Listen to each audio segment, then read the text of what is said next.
అదే RTV app వార్తల్ని క్షణాల్లో చదివే అవకాశం ఉంటుంది. ఒక న్యూస్ పేపర్, ఒక టెలివిజన్ ఛానల్ మీ చేతుల్లో ఎప్పుడూ ఉంటాయి.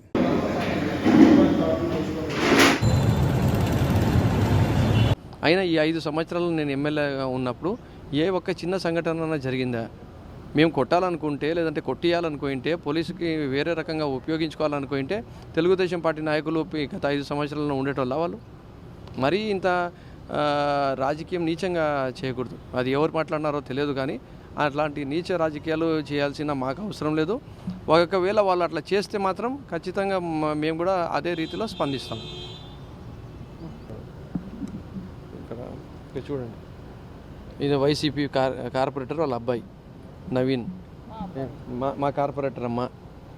ఏమి ఇప్పుడు మా పెద్ద ఇక్కడ చూడు, ఈయన వయసు ఎంత ఉంది?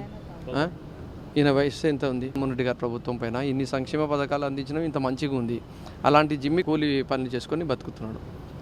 సో ఇట్లా మాకు అలాంటి అవసరం లేదు.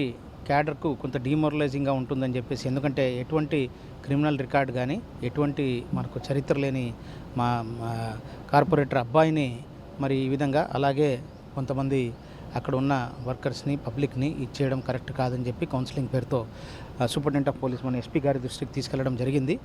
ఎస్పీ గారు కూడా దీని మీద మరి ఆయన వర్షం చెప్తూ ఇలాంటివన్నీ పునరావృతం కావు, దానికి మేము తగు చర్యలు తీసుకుంటామని హామీ ఇవ్వడం జరిగింది.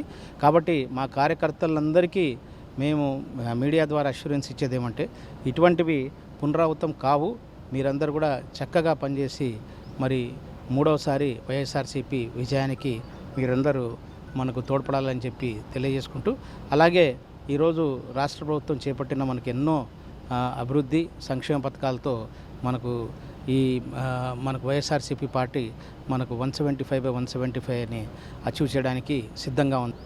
మురళి క్రైమ్ బ్రాంచ్ అతను నాకు ఫోన్ చేసి 1 టౌన్ సిఐ సార్ మిమ్మల్ని పిలుస్తున్నాడు,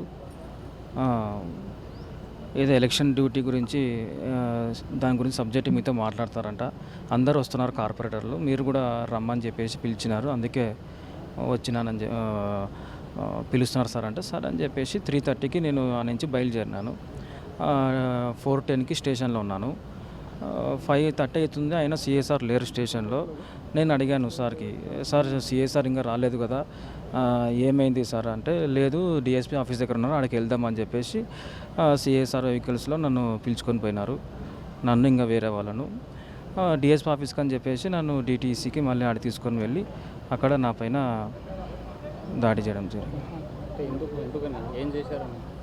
వైసీపీ పార్టీనా అంటే, అవును వైసీపీ పార్టీ. ఎన్నేళ్ళ నుంచి పనిచేస్తున్నాను, గత 14 సంవత్సరాల నుంచి వైసీపీ పార్టీలో పనిచేస్తున్నాను. మొన్న 9వ వార్డులో నేను ఉంటాను. అంటే 9వ వార్డులో మా అమ్మ కార్పొరేటరు, మహిళా కోట వచ్చినందుకు మా అమ్మ నిలబెట్టినాను, నేను కార్పొరేటర్ గెలిచాం సార్. ఏమి సార్ ఏమన్నా ప్రాబ్లమ్ అని అందు నుంచి అంటే, ఏం లేదు నువ్వు వైసీపీ కదా అంటే, అవును సార్ అంటే, సరే లోపల పోయి కూర్చోపో అని చెప్పేసి లోపల కూర్చోబెట్టి కొట్టినారు. ఎవరెవరిని పిలిపించారు? ఎంతమంది? నేనున్నాను, పరమేష్ అనే వ్యక్తి, Seshagiri 8th ward corporator, Paramesh 8th ward corporator, TDP పెద్ద మనిషి ఉన్నాడు. మరిన్ని వీడియోస్ కోసం ఛానల్ ని సబ్స్క్రైబ్ చేయండి, లేటెస్ట్ అప్డేట్స్ కోసం వాట్సాప్ ఛానల్ ని ఫాలో చేయండి, అండ్ లింక్ డిస్క్రిప్షన్ లో ఉంది.